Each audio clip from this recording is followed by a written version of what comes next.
ওনারা খুঁজছেন আমার সাথে কারো ছবি গত স্বৈরাচারী সরকারের এমপি শামীম ওসমান অথবা সেলিম ওসমানের সাথে আমার কোনো ছবি পাওয়া যায় কিনা। তারা হন্যে হয়ে খুঁজছেন যে একটা ছবি নিয়ে ওইখান থেকে আমাকে ছোট করার জন্য আপনারা খুঁজতে থাকেন। যারা কর্ম করেছেন 5ই আগস্টের পরে, যারা গাড়ি কিনেছেন, যারা ব্রেক বুকিং দিয়েছেন, যারা রাতারাতি নিজের অবস্থার পরিবর্তন করেছেন, ওই সমস্ত রাজনীতিবিদদের মুখোশ উন্মোচন করে দেব ইনশাআল্লাহ। শুধু সময়ের ব্যাপার মাত্র। আমরা আমাদের উদ্দেশ্য আসলে মানুষের সেবা করা। আপনারা যারা দলে থেকে দলের ক্ষতি করছেন তারা সাবধান হয়ে যায়। সবাই আসতেছে ইনশাআল্লাহ, বিচার হবে। যে নারায়ণগঞ্জ 5 আসনে ইনশাআল্লাহ দল যদি আমাদেরকে নমিনেশন দেয়, তাহলে কাজ করব। আর যদি আপনাদের কাউকে দেয়, আমরা আপনাদের পিছনেও কাজ করব। আমরা লক্ষ্য করে দেখেছি, আমার এই যে 16 বৎসরের একটা গ্যাপ, 15-16 বৎসরের গ্যাপ ছিল, আমি কোথায় ছিলাম সেটা জানতে চায়। যারা জানতে চায় তারাই কিন্তু উত্তর দিতে পারবে। আসলে যারা আজকে সমালোচনা করছে তারাই উত্তর দিতে পারবে। তারা আজকে আমার পরিবার নিয়ে আলোচনা করেন, যা অত্যন্ত অসম্মানজনক। আমার ব্যক্তির বিরুদ্ধে আলোচনা করে। আমি একজন মানুষ, আমি এখানে এসে আসর নামাজ পড়েছি।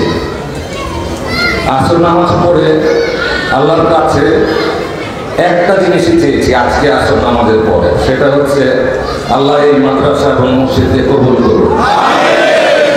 দেখেন, আমি জাতীয়তাবাদী দলে বিশ্বাসী একজন মানুষ, শহীদ প্রেসিডেন্ট জিয়াউর রহমানের আদর্শের একজন মানুষ। পরপর 3 বারের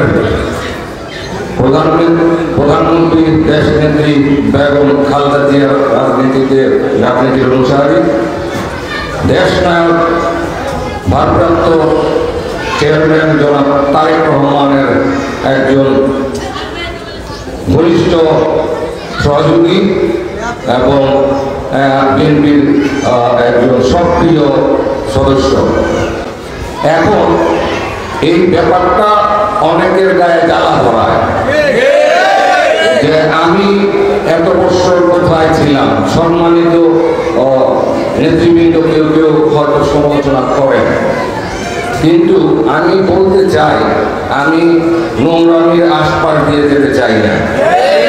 আপনারা দোয়া করবেন, আমি আমার কাজের মাধ্যমে জবাব দিব। আমরা নারায়ণগঞ্জবাসী এই জবাব নারায়ণগঞ্জের উন্নয়ন দিয়ে জবাব দিবে ইনশাআল্লাহ।